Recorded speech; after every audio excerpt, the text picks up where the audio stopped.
अगं ऐश्वर्या, आज आपण मुली मुलांचे वाढदिवस साजरे केले, पण तू कुणाचा वाढदिवस साजरा करीत आहेस बरं? अरे देवा, हे तर तुला माहित नाही का? नाही.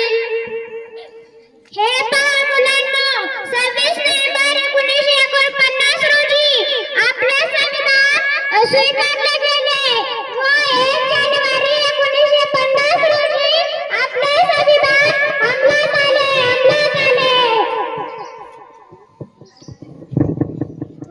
अगं ईश्वरी, आपल्याला संविधानाने काय काय दिले?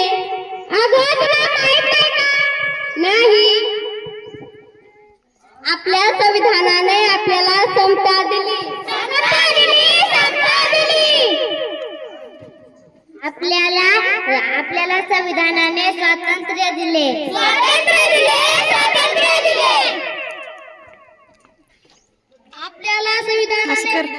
आपल्याला संविधानाने बंधुता दिली.